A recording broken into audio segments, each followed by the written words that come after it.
Hi, Taurus. This is your January 2020 astrology reading. And I do apologize. I'm really running late getting these out. So I'm going to try to get it out as quick as possible. And with that being said, I do have so many to do. I'm also going to just kind of go over the houses that have planets in them. Because if there is no houses, if there are no signs or houses that have planets in them, more or less you're just in your normal energy. There's nothing working for you or against you to influence you in either direction. You're in your normal energy. So I'm just going to kind of skip that because of trying to catch up. And with that being said, though, what I'm getting is a lot of overcoming your own self-deception, your own self-undoing. Your unconscious energies are becoming conscious, helping you to realize what your true goals or ambitions and responsibilities are. A lot of this month has a lot to do with our communication. I'm saying a lot of word vomit. I'm getting gossip, though. Gossip in communications and delivery systems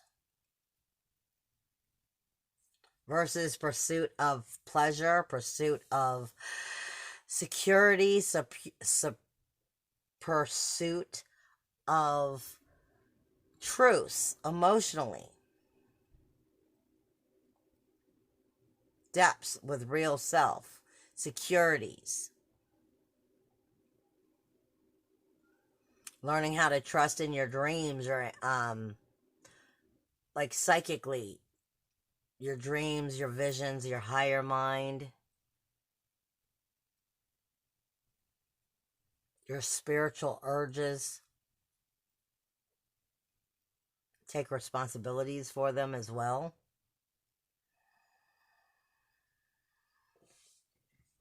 I'm also getting, anytime I get a really hard energy right there, that's usually a negative energy that we carry within ourselves.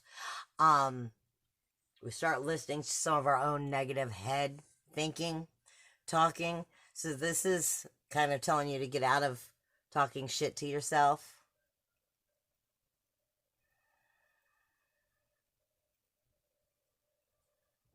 Hi, baby boy. My kitty just walked up here. Okay, with that being said, let's see where we're going here.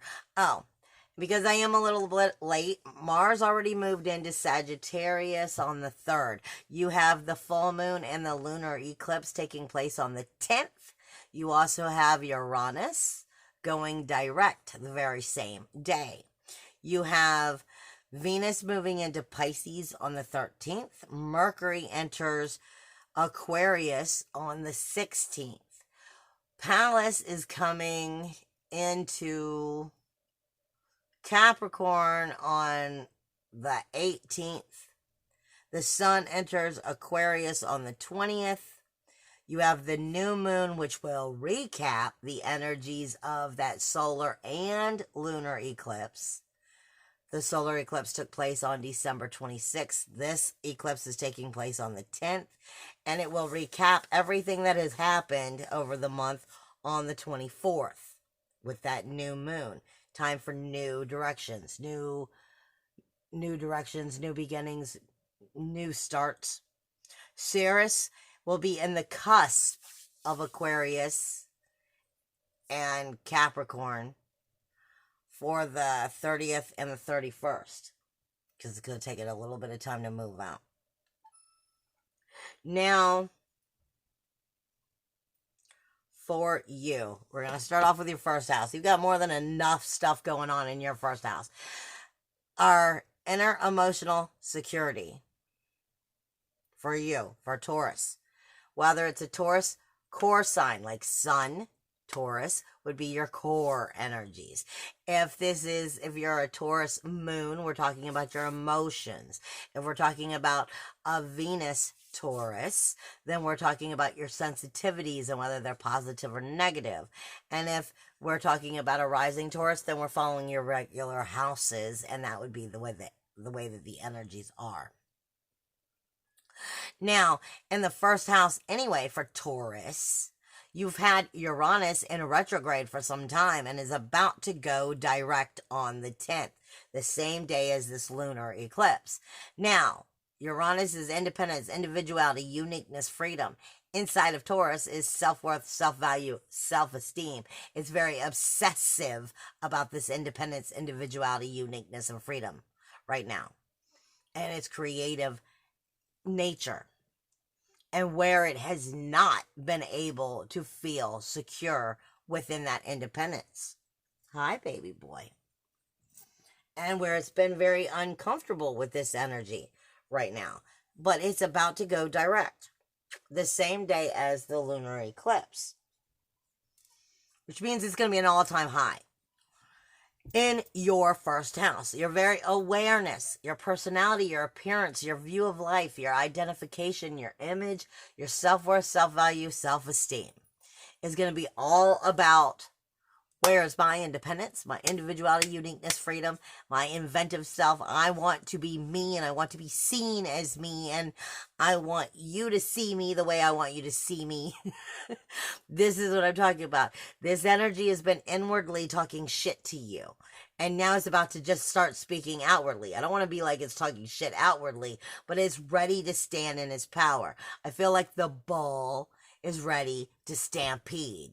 I feel like what I'm getting from Spirit is like you could just see this, like in a cold morning, you could just see the steam coming out of the bull's nose as he stomps and is ready to go. And this is the energy that I'm getting for you as you approach, Uranus going direct on top of this lunar eclipse, which is definitely going to be getting into your emotions because it's a lunar eclipse in Taurus, independence, individuality, uniqueness, freedom, speaking to you about where you're not in your self-worth, self-value, self-esteem, and what makes you feel like it is threatening it. Okay? Now, straight across from this, no.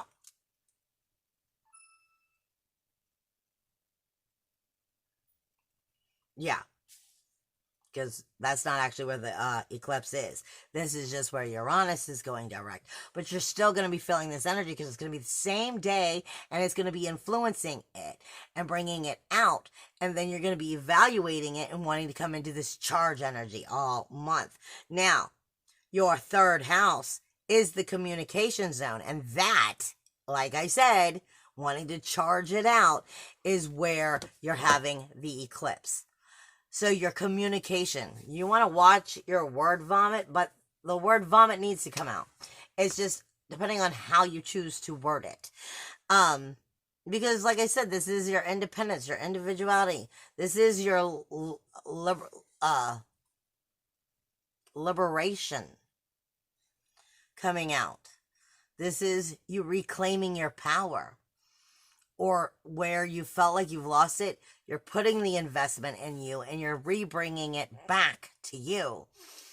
And you're speaking it outwardly within your communication, within your phone calls. This might be where the gossip is coming in because it is the communication zone.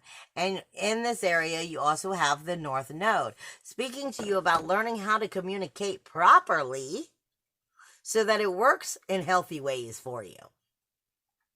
Now, the thing is, for you, that eclipse is directly in opposition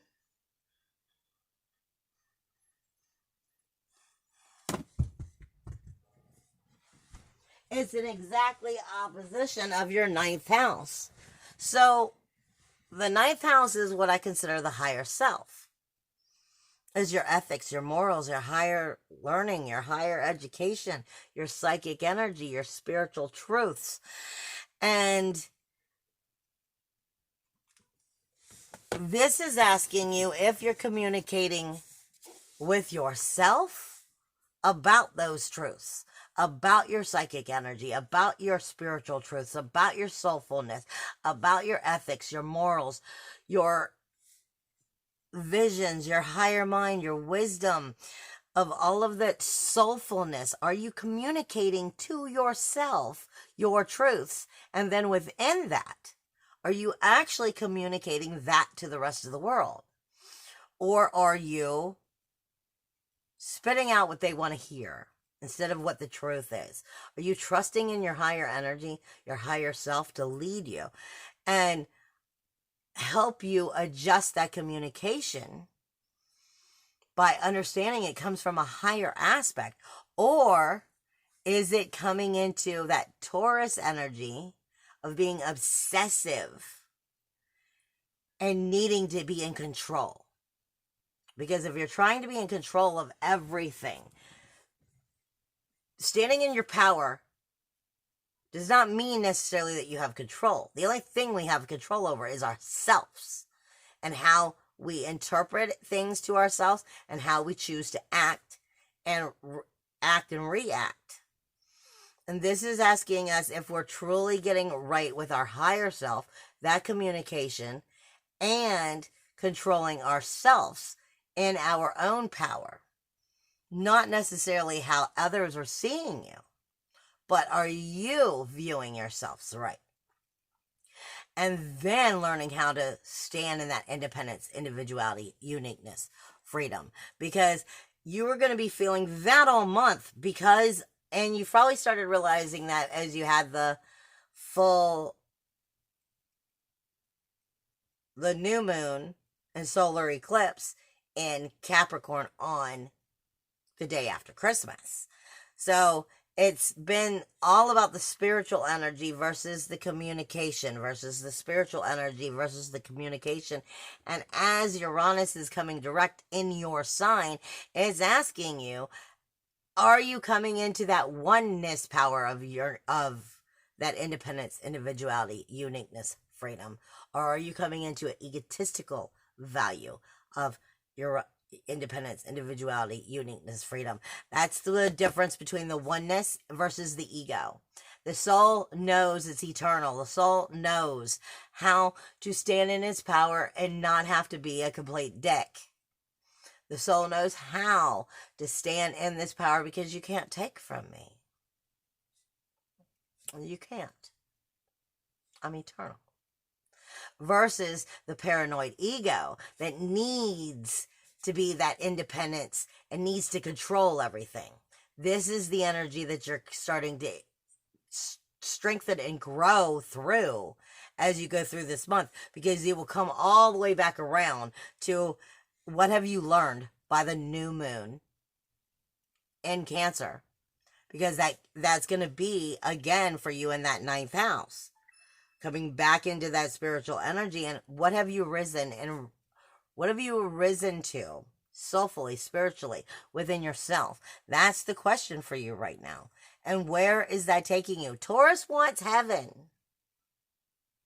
Taurus wants to create heaven on earth, but that's not through possessions. And people aren't possessions either. This is through soulfulness. And this is a learning experience is what I'm being given. Now, your 6th house is your everyday daily tasks, your health, your diet, your hygiene, your ability to work plus where you work, your career, your tasks, being an employee, everyday daily tasks, mundane daily tasks. And it's not as mundane as we think, because these are so much more important than we put energy into realizing. But the fact is, it's energy that's with us every day in these routines that actually help structure us, whether it's positive or negative. And these everyday routines consist of people, places, and things, of energies that we consume on a daily basis. Because, I mean, let's face it, we consume the relationships we are part of every day. We are sucking in that energy. So people, places, and things. And it's asking you at this time,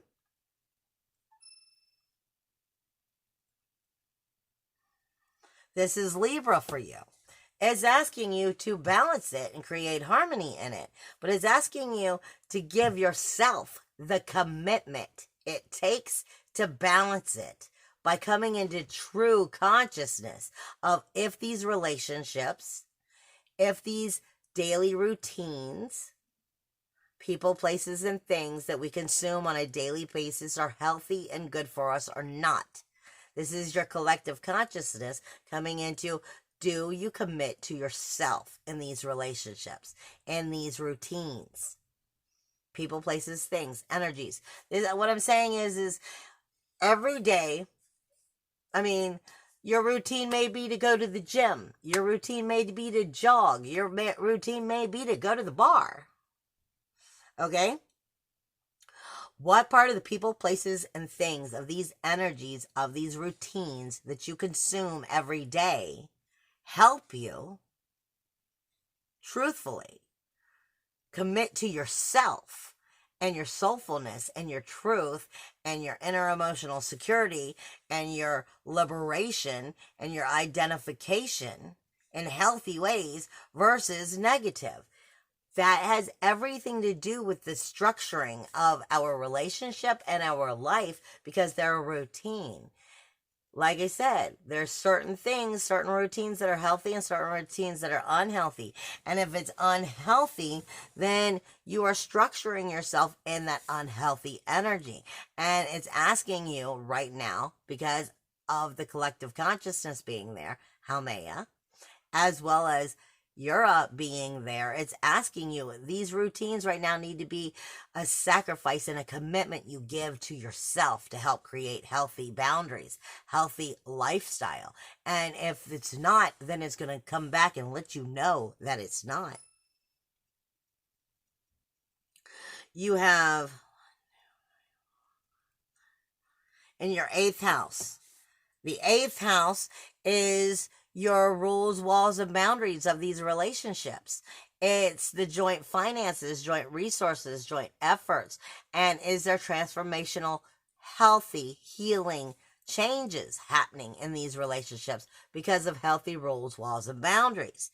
You have Mars here, which is asking you to take action, passion, action, aggression, and stand in your fire so that it is healthy and balanced. Asking you also to understand what balance is, because it's Sagittarius. Sagittarius can be very unattached, but very passionate, and then forgets all about it. I'm very passionate at the moment. It was very passionate. It was important to me at the moment, and then I'm kind of over it. This is asking you to really get to the roots of these relationships and really decide, what kind of action you want within them. Passion, action, aggression. Where do you want that fire to take you? And are you strengthening them with healthy boundaries? Rules, walls, boundaries. For healthy, balanced relationships that give you joint finances, resources, and efforts. Or is it just you or just someone else? Where's the balance here? And how do you strengthen the proper action? Now, we already talked about the higher self and that 9th house, which is also where the energy is going to come back to on the 29th with the full moon, asking you to rebirth within yourself and to strengthen your energy. But since we've already discussed it, I'm going to skip it right now, and I'm going to go right on down to 11th house. The 11th house is your community. It is also where Neptune is right now and where Venus is moving into. This is the goals, the dreams, the ambitions. This is kind of coming into the same energy of the 8th house. Neptune is here giving you the ability to create magic. Lilith is in the energy at the other side, asking you, where's your fire to burn for you, for those goals, dreams, ambitions. Neptune is giving you the ability to create the magic or to hold on to the nostalgia, but maybe not go anywhere. And Venus is coming in and bringing you the sensitivities and telling you what works and what doesn't, and why it feels good and why it doesn't, and how to communicate this to you in passionate ways that tell you what's harming you and what's hurting you. Harming you and helping you. That's the community itself. If the community, just like those relationships, do not support and are not balanced, do not support your dreams, your goals, your ambitions, then your relationships, your community, your larger groups, your memberships, your friends, they're all fake. This is about making sure that you have ones that actually love you, actually support you, but are balanced and honest with you, and, will love you, not take advantage of you, but also not lie to you. Honest is what I feel that this energy is. And this is where you'll find the ones that will help support your hopes, your wishes, your dreams, and help point you in the right direction. And your 12th house happens to be Aries, where Chiron is. Chiron's the wounded healer, making you constantly deal with your karmic debt, your self-deceptions, your hidden skeletons in the closet, that you want to deny yourself by locking away. It's usually prisons, government situations, or government offices, or prison, or jail, suicide, murder, grief, sorrow, shame, blame, fear, doubt, anxieties. All of these are the things that we lock away from ourselves and we don't want to deal with. But this is where Chiron is, and he's going to spend quite a long time here, more than just a year, several years here, getting into your 12th house and making you deal with these inner emotional securities that you've locked away from yourself, that's kept you from being whole. This is getting back to finding wholeness, not just an idea, an image of everything that you want to see and create and stand in your power and be, but getting back to wholeness so that you really can do that. I love you. Bye.